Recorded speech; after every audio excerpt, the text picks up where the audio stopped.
This is CNN. More people get their news from CNN than any other news source. African Voices Changemakers, in association with Glow Unlimited.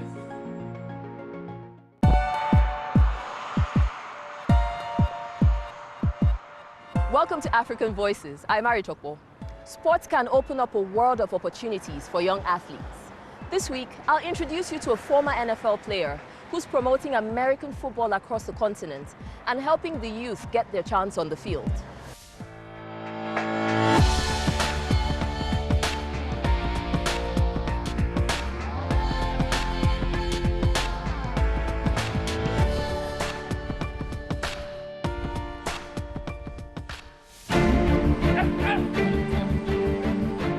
I want to see a time where at least 15 to 20% of all the players in the National Football League are from here. That's what I want. That would be my ideal situation, because I believe that they will change the organizations that they're in a good way, for the best. I'm creating a path for raw African talent into the NFL. I'm Osi Umenyiora, and I'm a change maker. British-born Nigerian athlete Osi Umenyiora thinks Africa and Africans are a great fit for America's National Football League, the NFL.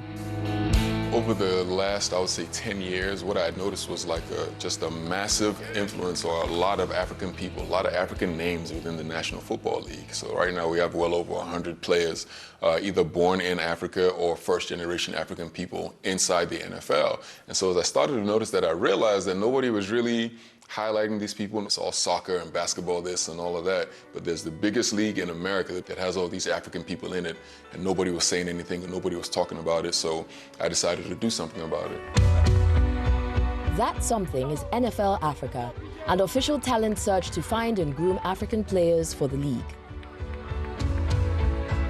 The retired New York Giants player says connecting the two has been a long time in the making. When I left America and I went to the United Kingdom as the ambassador, I was trying to figure out how I could actually help the game expand. I was able to put two and two together, because as I was noticing all these African players in the NFL, and then I would come back home and I was like, man, look at all these big, strong, fast, physical people. All they're looking for is an opportunity. Let's go, boy, let's go. And so there's an endless demand for talent, size, athleticism, speed, and then here you have an endless supply of it. I was connected to the highest levels of the people in the NFL, so all I had to do was tell them this is what needs to be done, and they agreed with me. Hey. Now based in the UK, Osi makes time to come back home to Nigeria for a few reasons. One of them is The Uprise, a football development camp he co-founded with friend and former NBA player Ejike Ogbuaja. The Uprise is, I just want it to be seen for what it is, and that's just an avenue to help people. It's just an avenue to get as many people as possible the opportunities that they ordinarily wouldn't have had. So I just so happened to reconnected with Ejike right when that was happening, and I spoke to him. He was like, hey, I have like 80 people here, and I'm trying to help them, I'm trying to train them, to give these guys an opportunity. So I was like, okay, now we actually have the backing of the NFL to actually try to do something substantial here. That's when I started the Uprise Camp. Despite being a relatively new program, the Uprise Camp has already been more successful than Osi expected. This camp was specifically formulated for that purpose, to find the best. So we held the camp, 60 or 70 people came out, and from those 70 people, I saw 3 people that I was like, these guys have the physical ability and the physical tools to be able to play in the National Football League. Those 3 got signed directly to NFL teams. So the thing that I saw in my head actually happened for all 3 of the guys who we picked. It's almost beyond comprehension if you think about it. People who've never played the game before, never played organized football, and they're playing at the highest level, coming from literally the streets of Nigeria. When you see things like that happen, it just gives you more courage and more encouragement to continue to do things like that. We were with Osi in Abuja for a couple of days as he and his team put the Uprise campus through their paces in preparation for NFL Africa tryouts in Ghana. American football is all I want. American football is all I want. American football is all I need. American football is all I need. Today we're going to be doing a lot of testing at the camp. You're going to see Jamal Liggin, who's the best trainer in America. We brought him down here to help instruct these kids. For every group, same cues we've been working on. Your knee is going to tell you where to go. Everybody's been running really tight. You've been hearing them yell, right? You're going to see like the way football players train and the instructions and the things that we have to do to separate the ones who can make it for the ones who can't. Huh. That's all it does. It's just a good breath of air to release, to relax the neck, the shoulders. So if you're running tight, you're not going to run fast. We're at the Tough Arena right now. The guys are out here for the evening practice. So we're going to go for a couple of hours today. Today we're just trying to give them like basic fundamentals of how to run, how to move, and all that type of stuff. As soon as you get to that first group, jog it on out. We want to see their movements. We want to see how well they take instruction, how their conditioning, if they're able to run for long periods of time, all the things necessary to see if these guys are going to be able to cut it playing American football.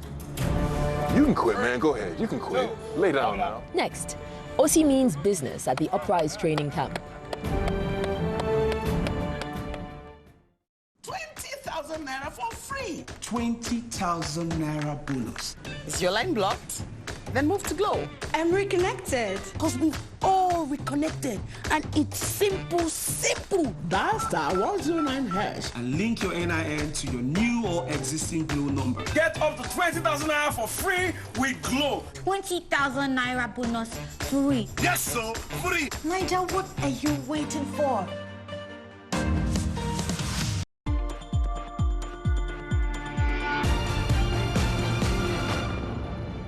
Our mission is to see this young generation of leaders growing up make change in the world. My name is Edlira Debrane, and I'm the Communications Officer of Finnish School of Kosovo here in Kosovo, Europe.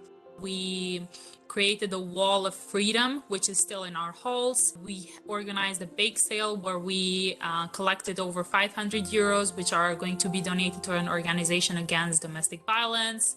I would say the one that we are most proud of is the Set in Stone Garden. For over a month, each student gathered rocks. We took these rocks, we wrote down our vows and pledges to end modern-day slavery, and then we took all those rocks outside in the middle of our schoolyard, and we spelled out My Freedom Day. So we had this really cool shot where everybody was shouting out My Freedom Day, sort of like a symbolic way to say that our pledges are actually set in stone and they will remain there forever. This, I believe, has made a very long-lasting impact on them, and it's something that they have vowed to actually take on in the following months.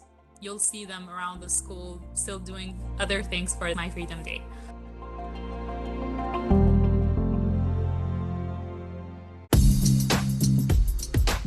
Line it up, line it up, line it up. Former NFL player Ossie Umenyiora is in Abuja, Nigeria, looking for new talent for America's National Football League, the NFL. Ain't no way 33 gonna make it. Ain't possible. Just go ahead and quit, man. Go ahead. You can quit. You can quit, man. Go ahead. You can quit. Lay down now. My bad, 33. I'm sorry. I'm sorry. My bad, bro. My bad, my bad, my bad. Many NFL players pick up the sport as children and are recruited into the league from college. But Ossie says that doesn't faze him at all. He says his own journey into the league was unconventional. I didn't start playing till I was late, but I was lucky enough to have parents who could send me abroad to go to school. When I got to America, I was 14, about to turn 15 years old. I'd never heard of American football, didn't even know what it was at the time. And when I got there, it was just, you're consumed by it as soon as you get there because it's everywhere. And then I realized I was good at it, and I kept playing, and then all of a sudden I got a scholarship to go to university. And then as I'm playing in university, I got better and better, and then it's like, oh, they're gonna pay you so amounts of millions of dollars to continue to play this game. And all you need is the prerequisite athleticism and the size. You can just find a way to recognize that talent and give these guys the opportunities. It'll translate, and that's basically what we've been doing. But Ossie says there have been some challenges for the recruits and the program. There's no structures in place to be able to find the type of athletes that you're looking for. Some people, their parents won't allow them to play.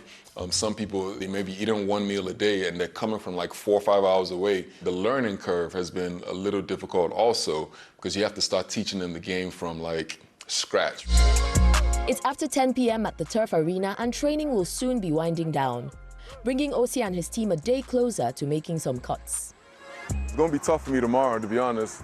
Because I know everybody, I can't take everybody. I wish I could just like wrap my hands around everybody and just carry them and go with me, but. It's 7 a.m. on a Sunday morning and day 2 of the Uprise tryouts will soon begin. The campers are raring to go with high hopes for their future and gratitude for the experience. For me to be here, I feel like God provided this opportunity for me to take my athleticism to the next level and to probably be in the NFL by God's grace and my hard work. I expect to be at the top level. I expect to be in the NFL or in college because I'm 18 years old. I've enjoyed the process. I've enjoyed the whole process, the whole work I've enjoyed. Osi says the vibe of the people he's met on the continent sets them apart and sets them up for success.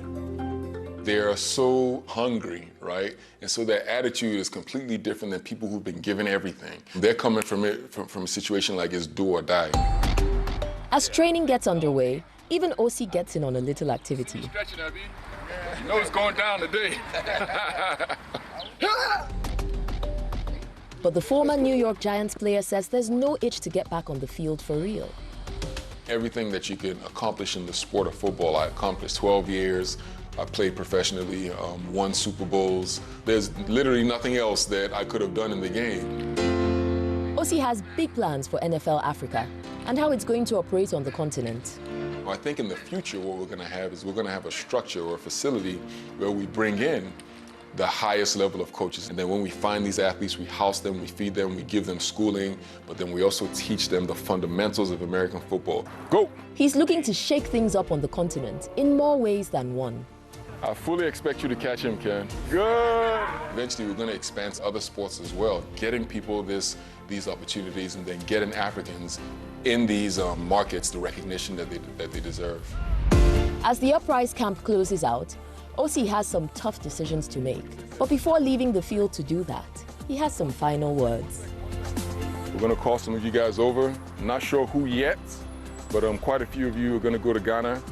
So get you some rest right now. This is the end of another incredible, outstanding camp. I'm so proud of you guys, man. They showed me most of the things that I needed to see, which is important. They're going to be good. A lot of these players are going to be very successful, so I'm very happy for them. I'm happy for everything that we're able to do out here.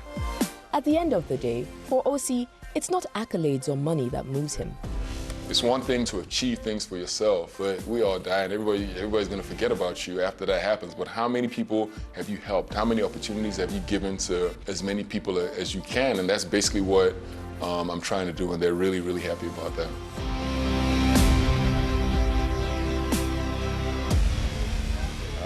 See you guys later, yeah? Yeah, nice one. Brekete times 10. Get a Glow SIM today and enjoy 1,000 Naira sign-on bonus for voice and data. All new and existing Glow subscribers also get 10 times the value of their every recharge, plus up to double their data recharge as bonus. All Glow subscribers also get up to free 20,000 Naira bonus for voice and data.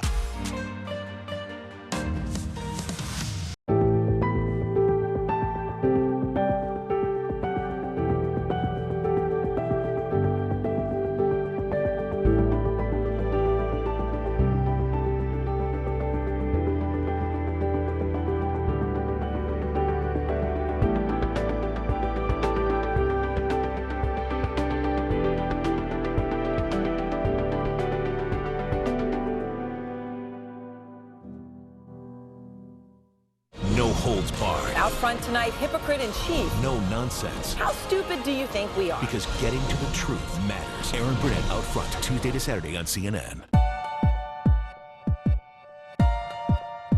In Cameroon, we caught up with a former tennis champion who recently returned to his hometown to help children from underserved communities find success both off and on the court.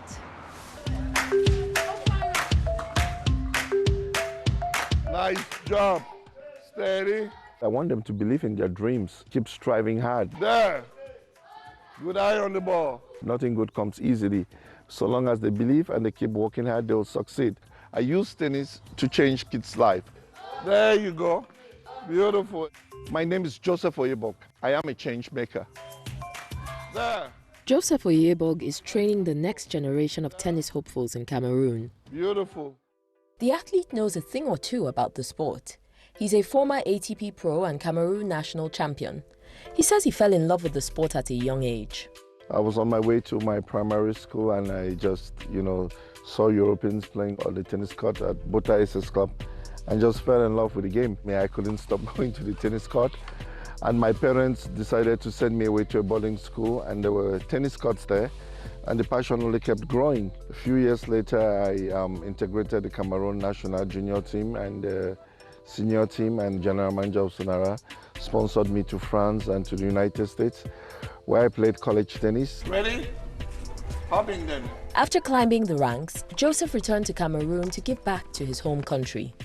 I said to myself, I would love to, create an opportunity where kids can just go to school and play tennis, and it's been in the back of my mind as a child, and just growing through the different tennis experiences I had.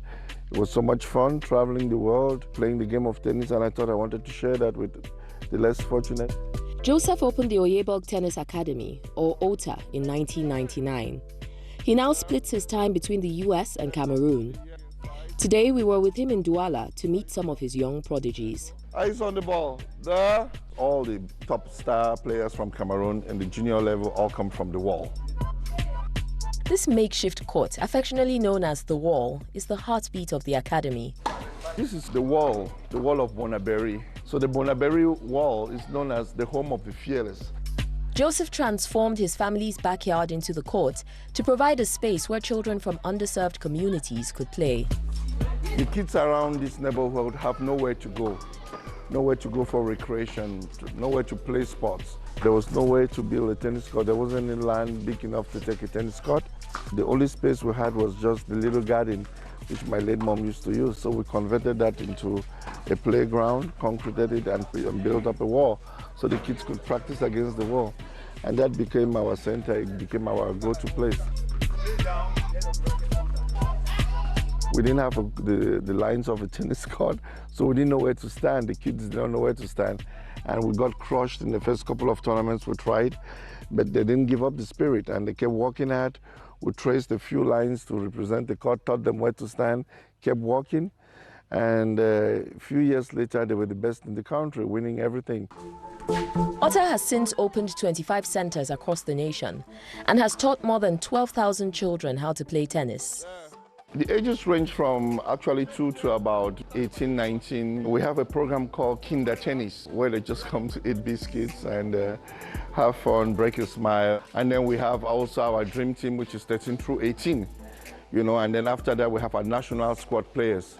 So they grow through these different phases. Today we have some 20 kids coming from the program with well rankings.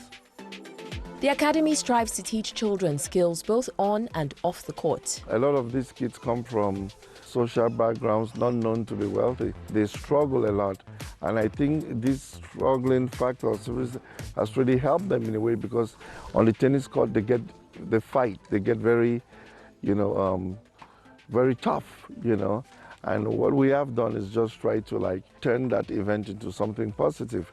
Give them a racket, put them into a working environment where they can train, get some good practice, and they're showing up to be little champions of their own. Move your feet, keep your eyes on the ball, get your hands set up on time. Nice job. There you go. It makes me feel good when I see them play, and knowing that they're getting better, it's quite an accomplishment. There you go.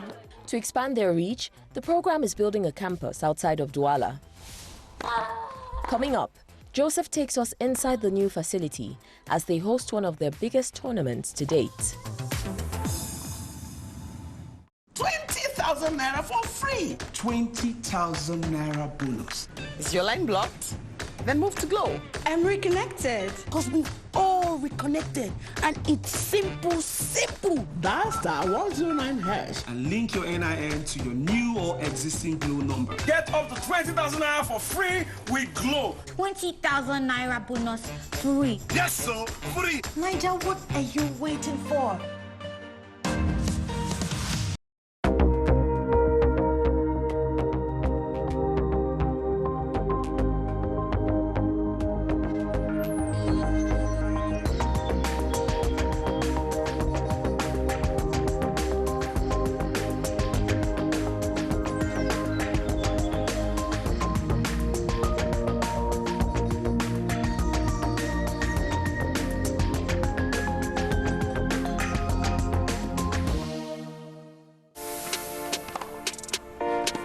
Fearless. That's my message to them, to be fearless. Former Cameroon national champion Joseph Oyebog is passing on the lessons he's learned to aspiring tennis players. I want to see you get right there, all right, set up on time there, okay? Ellie, there you go. Beautiful, good job, up. Nice, set up again, set up. Beautiful, from low to high.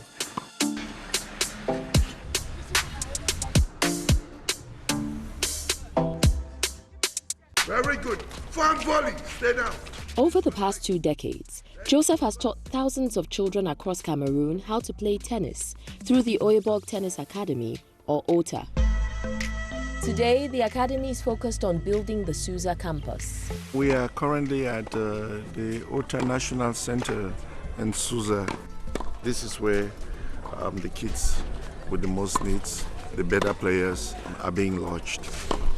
Spanning more than 6 hectares, the campus provides dozens of children with a safe space to live, train, and continue their education. Keep moving. I need to see that intensity. Pick it up. I'm trying to give them an environment where they can both go to school and study. Education is always the ultimate gift, you know, so I make sure they stay in school, and but also make sure that they get adequate tennis, because tennis opens the windows of opportunities for them. Joseph says it's crucial for every student to get the chance to practice on regulation courts. It's important because when they go to competition, they need to know what a real court looks like. The instant you decided to be soft with the ball, you didn't get aggressive, he took advantage of that and put it away, okay? Yeah. Think big, think big. You got to take some chances, you got to take risk. And I want to teach them about breaking fear. It would be my mission statement for the week, you know, having them go big with their shots, having them to be bold, courageous, take some chances, take some risk. It's a great satisfaction just to see that they're getting so good, they're improving, they have a bright future ahead of them. If the program just continues to grow and provide the relevant facilities and resources it takes to accompany them, they should be having a great future if this is what they're doing at 10, 11, 12. It's amazing. All right, keep moving, keep moving. Whether they become world-class tennis players or not, Joseph simply hopes he's done enough to provide his students with a better chance to succeed in life. High five. That's good, very good. They come from families which do not have much, you know, but I can tell you their heart is what really is the firing power, you know, because they work so hard, you know, they're full of joy. You cannot even tell from their bright smiles if they have any problems, you know, if they have any issues, and they're so dedicated, passionate, and committed to what they're doing. I feel so honored and, you know, privileged to be working with them.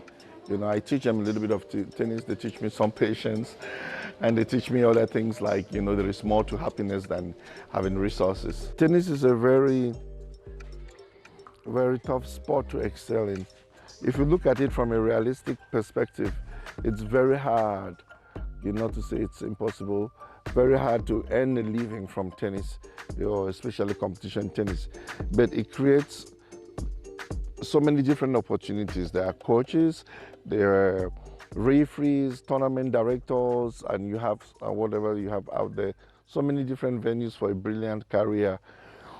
My goal is not just to focus on the dream of having our next year in Ignua, but also giving every child through the program an opportunity to get a decent life. Today, their hard work is paying off.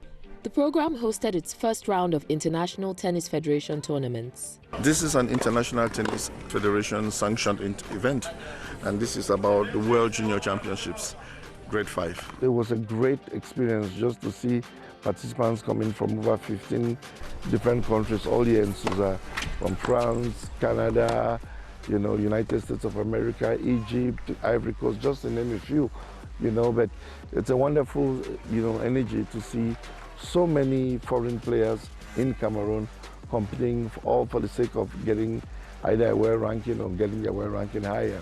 Bringing this tournament here made it accessible for most of the players who could just play from Cameroon. It actually created a beautiful opportunity for the less privileged to get access to the world ranking. And this is what most colleges tend to look into at the juniors before giving them college opportunities in the United States or other countries. They need to get something with which they can refer themselves, compare themselves with the other players around the world. So I'm just excited for the academy because we got to a point where we are also hosting ITF events. An OTA player won one of the singles divisions, and several other academy players made it to the finals, leaving Joseph hopeful for the future of tennis in Cameroon. We just need to keep being patient, keep working, striving, and maybe one day we shall get the government's attention and get the right amount of resources it takes to push tennis to the next level. When I look at the potential which lies in the hands of our 7, 6, 8, 9, 10 years old, I think we don't have any reason to envy any other country. We just need to keep working, and I believe we're on the right track. Thanks so much for watching. For more stories like this, you can always head to our website, cnn.com/African Voices. I'm Ari Topo, and I'll be back next week with more change makers.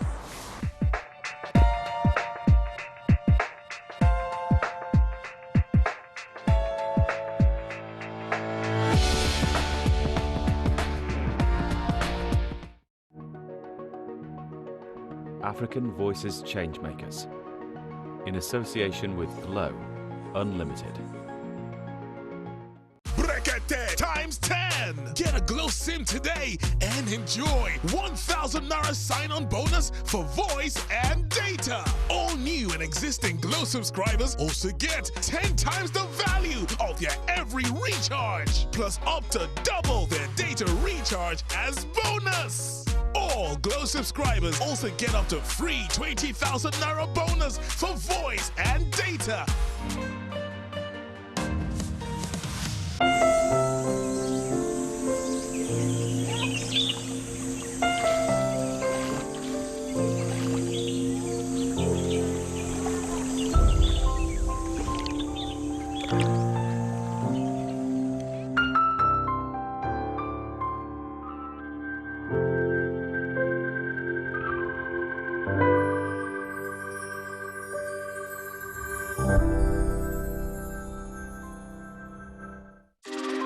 Advancement, adaptation, new Marketplace Middle East. Find out why water is the new blue gold. Marketplace Middle East, Saturday on CNN.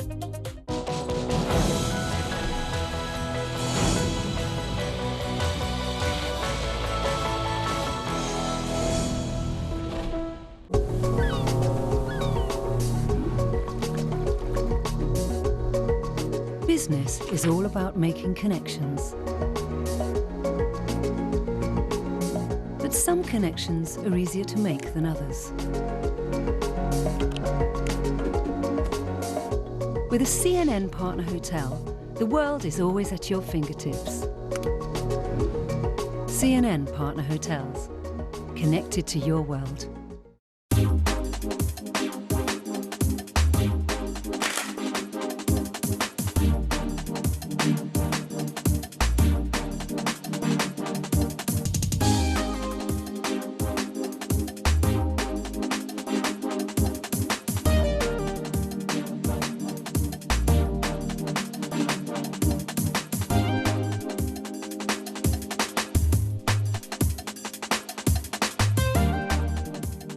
This is CNN. More people get their news from CNN than any other news source.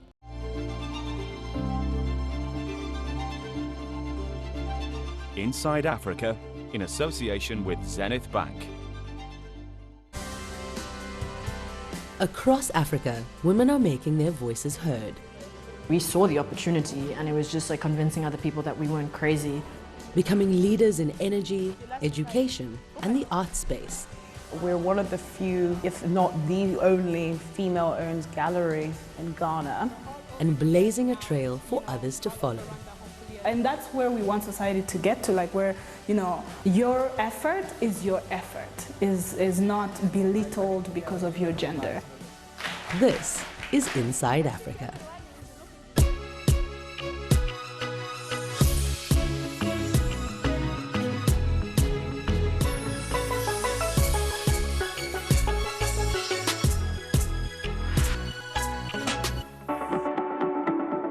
If anybody can see a story like mine and know that, like, no, you don't have to come from everything, just be hungry and don't give up.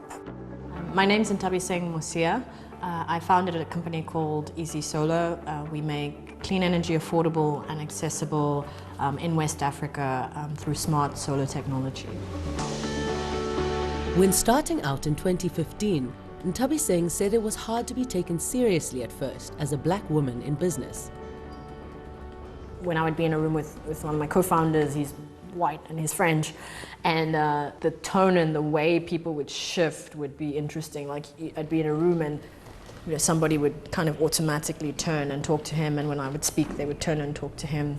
And that's changed. I think part of it is like me believing that I'm supposed to be in the room. Marianne, you're going to take us through the smartphone choice. As we've become successful and as, you know, people realized we weren't crazy and the opportunity was there and the need was there, now it's kind of the reverse. People are like asking us how we did it.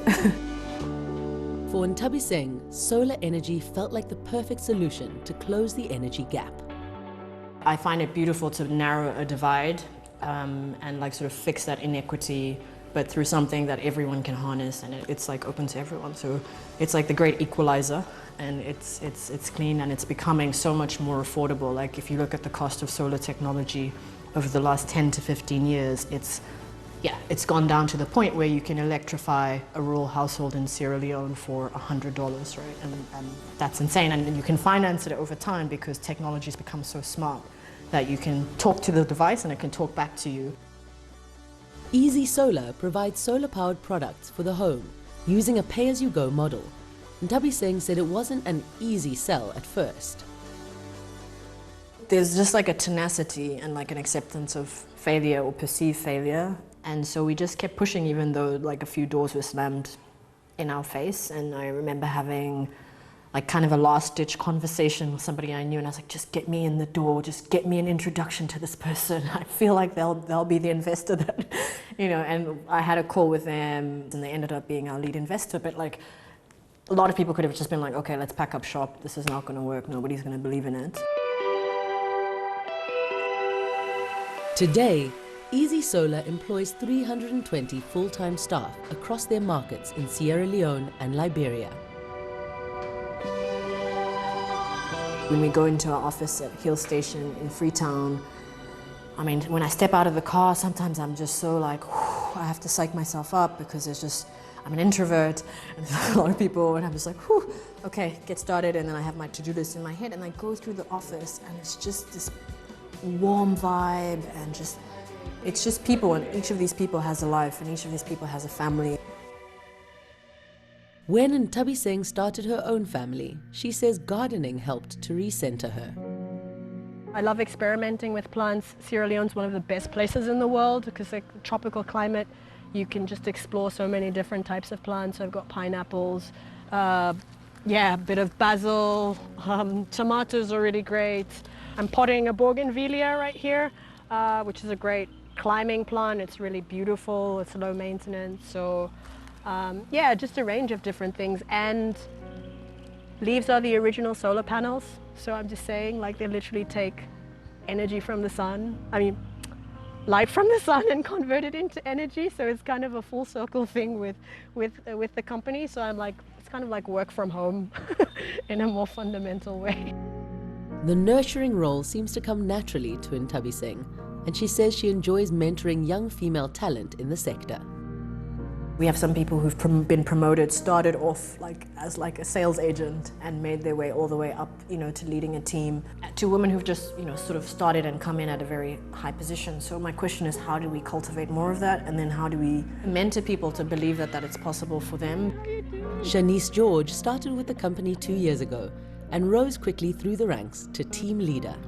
Yeah, of course, So seeing you not only within Easy Solar, but within Sierra Leone and within Africa, and then taking global stages to talk about energy and to talk about challenging situations that need to be solved, it makes a difference, and it shows us women that we can do. And then not only do you see journeys and progression, but you also see women that are they're recognizing it inside themselves, and they're very forthcoming. Yeah. And our customers see that too, right? Yeah, they see women in leadership. In the past 3 years, Easy Solar has expanded from powering homes to larger scale businesses. And one of their first installations was the Letty Stewart Pottery School, an hour's drive outside of Freetown. They're one of our oldest and most loyal clients, and that they've upgraded their system. They've been with us for 3 years. But I also just like what they represent. They work together with an organization called Aurora Foundation, which supports entrepreneurship and artisans in Freetown and beyond. The school runs entirely on solar and encourages locals like Nthabiseng to learn a new skill. It's one of our few installations where I can actually participate in their business or contribute to their business with my average classes and my average work. But but seriously speaking, I think, yeah, I've been here a few times, and I just like the vibe. I like the setup. I like that the instructors and the people here are very friendly, and it's all done with locally made materials. And yeah, they're also exporting stuff internationally, which just goes to show you can create salon products and have them be competitive in the rest of the world. Nthabiseng believes that a solutions-focused mindset has been a key part of her success. Everybody knows energy and light is an issue, but it takes like a solution-oriented mindset to be like, okay, a big issue is trust. Nobody trusts power and people coming and just saying, oh, okay, I'm going to bring you power. And so we focused on really training up agents within the community to be those like voices of Easy Solar at the community level. So yeah, I think everything we tried to do, we looked at the problem and we said, okay, how can we actually integrate with the way things are to make it as easy a transition for people as possible. There was many different kinds of versions of me I could be. Like there's a lot of people who told me who I should be. So you just have to trust in yourself. Just be hungry and don't give up, and like just chase that vision of yourself and be true to yourself.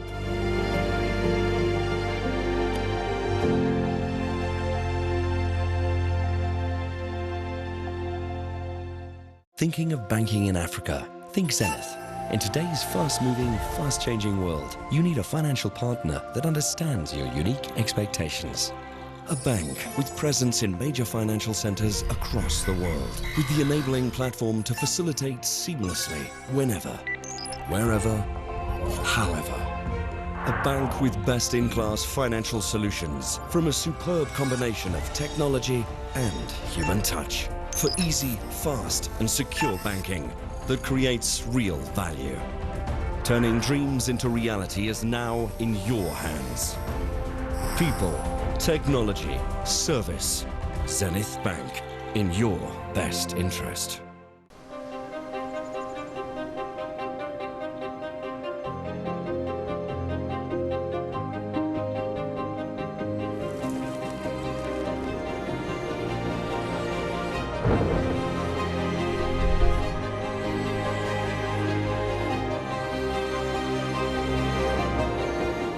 Immerse yourself in the culture of Azerbaijan.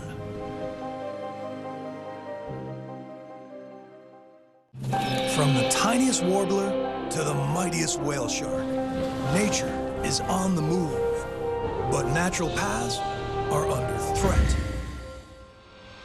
now meet incredible conservationists, helping species cross highways, span flyways, and get from A to B. This is nature's highway, and we must protect it. Call to Earth, protecting nature's highways. Saturday on CNN. The journey to the top for a successful business in Africa starts with an idea. But how does a concept become a moneymaker? African and global industry leaders share their stories. On Profit Point in CNN Marketplace Africa.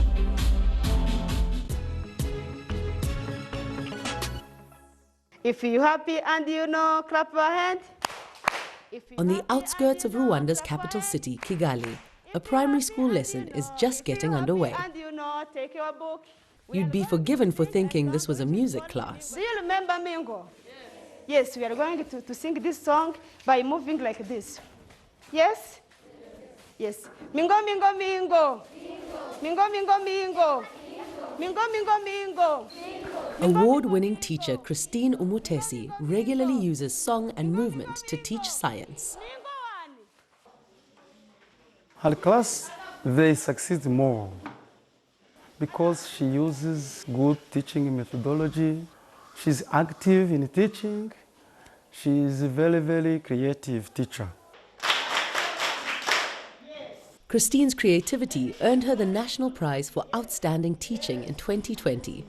22 at the time, she was the youngest teacher ever to receive this award. I like to use games and songs when I am teaching because I realize that it helps primary school pupils to learn with enjoyment. Who can lead here? During COVID-19 lockdown, she shared her online lessons with teachers and students across the country and started a rabbit rearing project. I started the rabbit rearing project after teaching an animal management lesson in grade 4. This gave me the idea to apply what they had learned to everyday life. I also thought of building a sense of unity and love among my students. That is how I initiated the rabbit rearing project and bought rabbits, which I shared among a few students, who then shared their offspring. This created a friendship among the students, but also put into practice something they had learned in books. Christine readily admits that she's picked up ideas from fellow students at university, where she's studying to become a secondary school geography teacher. In dialoguing with them, you can know where the problem is from, the root of the problem.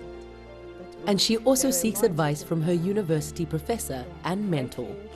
When they are given assignment to do, she is the one to organize, and she is also the one to bring different books that can help them to do the assignment. So Christine is dynamic in the classroom. Christine says she wants to study a master's in education and to continue to blaze a trail for others to follow. We shall sing together. We shall sing together. We shall sing together. We shall sing together. Sing, sing it this way. Sing, sing this way. Sing, sing it that way. Sing, sing it that way. Sing, sing it this way. Thinking of banking in Africa? Think Zenith. In today's fast-moving, fast-changing world, you need a financial partner that understands your unique expectations. A bank with presence in major financial centers across the world, with the enabling platform to facilitate seamlessly, whenever, wherever, however. A bank with best-in-class financial solutions from a superb combination of technology and human touch for easy, fast, and secure banking that creates real value. Turning dreams into reality is now in your hands. People, technology, service. Zenith Bank, in your best interest. He's interviewed 5 U.S. presidents, authored 7 books, and has an independent voice that resonates. What happened to when we were united against a common enemy? He's raw, unique, and one of America's most important talk show hosts. Watch Smirconish, Saturday on CNN. We live in an unpredictable environment. My show brings you the latest news and top news makers. Amanpour, tonight on CNN.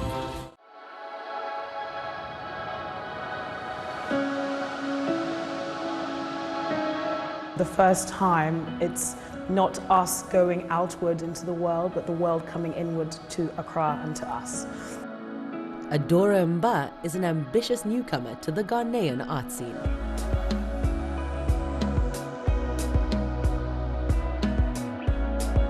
Her gallery, Ada, opened in October 2020 and has hosted sold-out solo shows by emerging Nigerian, South African and Ghanaian artists. We're one of the few, if not the only, female-owned gallery in Ghana. I think what is exciting as well is because Nigeria and South Africa are known as the African art markets. There's a lot of art, there's galleries, there's museums, there's art fairs. Ghana is the new ones. We're still a baby in terms of international art, but then the talent is already here. So I think what has been really exciting is that I feel that Ada is instrumental in pioneering and pushing Ghana as an African art hub. I think what is wonderful is he captures everyday Ghanaians in their everyday lives. This image is from Cape Coast. The fishermen at Cape Coast picking up the nets, getting the fish in the morning. UK-born Adora was keen to connect to her Ghanaian heritage and help nurture the local art community. I think that there's a very strong sense of sisterhood in the Ghanaian art scene, but I actually think the whole African art scene that exists. In Ghana, we don't have as many artists. I think now there's a new younger generation of female artists that are coming. I don't think the support was there before, but we do have a lot of women who are curating, who are doing events, who are doing projects, and really driving the industry here. One such woman and close friend of Adora's is Nana Afuriata Ayew. Hello. Hi. Hi, Nana. I'm good. How are you? Good. Lovely to see you. Too. Welcome to my home. Thank you for having me. So I recognize this work. This is by Nkomba, isn't it? Yeah, so this is also Nkomba. And this actual painting was in the first exhibition that I ever did. And I just find that there's always so much strength in his figures with this kind of more esoteric language of the symbols. And I just feel that it's so impactful. And this work is called The Protector. Yes. And I love that it's right at the door, protecting me. The home, yes. Nana is at the forefront of Ghana's art scene, curating this year's Ghana Pavilion at the Venice Biennale for the second time.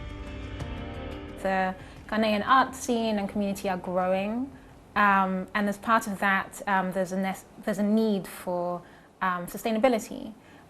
We have the older galleries, like the Artists Alliance and Berge, which show a lot of modernist art. But for the younger generation, especially, there's not so much in terms of art infrastructure that allows them to live and work here and have sustainable lives. So Adora and her gallery Ada provide a very, very, very necessary function for the functioning of this ecology.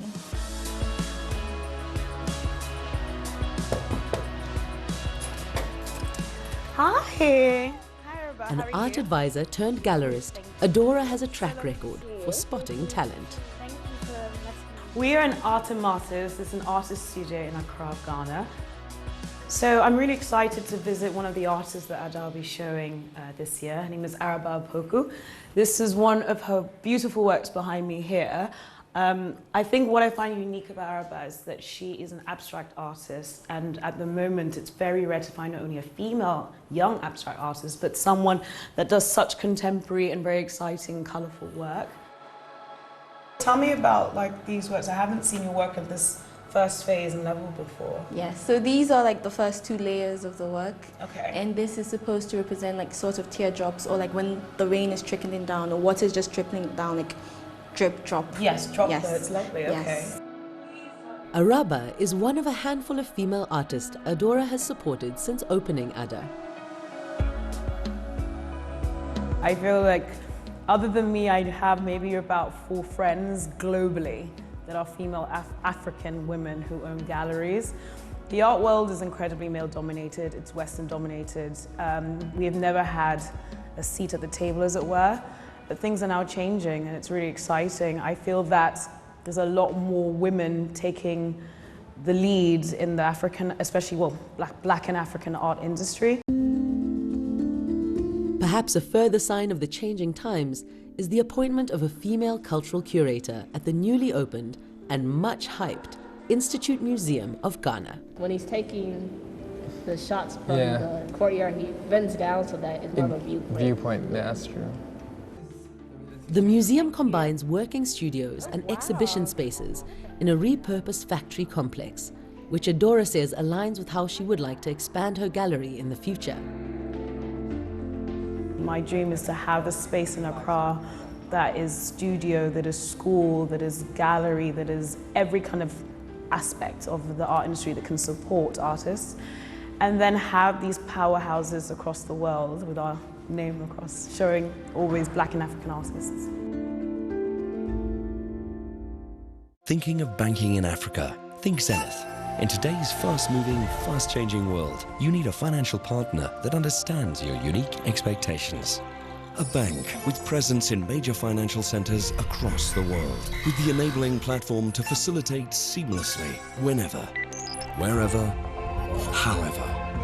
A bank with best-in-class financial solutions from a superb combination of technology and human touch for easy, fast and secure banking that creates real value.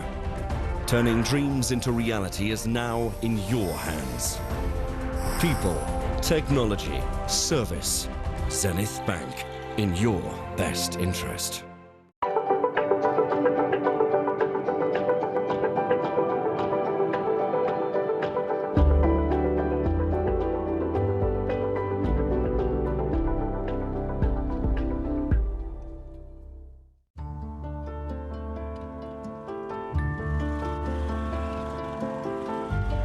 Ikirezi Library.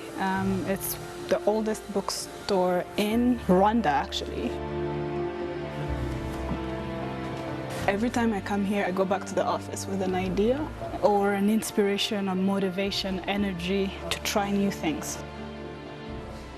Dominique Alonga is an author with her own publishing house. My vision is when you close the book, you just feel expanded, not shrunk. And I think a lot of the stories about Rwanda just kind of shrink us back into one place. From novels to culinary books to children's stories, Dominique is creating a new narrative in Rwanda. One time I was like, you know what, let's just read this book. And that became the book that actually changed a lot about how Imaginary works.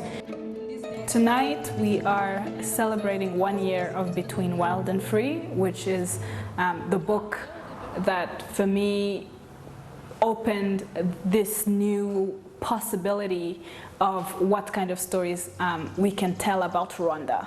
As Rwandans, the 1994 genocide has affected us, is a huge scar on everyone's back, forever, forever. And introducing the idea that that's not all we are has been one of our passions at Imaginary. We still fall in love, we still start businesses, we drive around, we go through divorce, we go through this. But I think love is one of the biggest driving forces that we have around us. And let's be vulnerable and explore love. Now, Caroline has showed the world and Rwanda, you know, look, there's this other option. It's exciting. I wouldn't, you know, be as confident as saying we're pioneering this in Rwanda, but I think we are, you know, I think we are saying, look, you can get romance from Rwanda. Hopefully you will get thrillers from Rwanda. Hopefully you will get sci-fi from Rwanda. And this is where I'm taking my team. Sandrine Kiza has been part of the small team since the company started in 2015. I've seen the growth of the company over the years, and I can 100% say we've made an impact to the community because we saw, we went from people not interested in reading to having an audience. Rwanda has been primarily an oral culture, and that's part of the reasons why I started this, because a lot of the stories get lost or are lost in translation. In the first year, we had imported a lot of books from all over the world, and it was very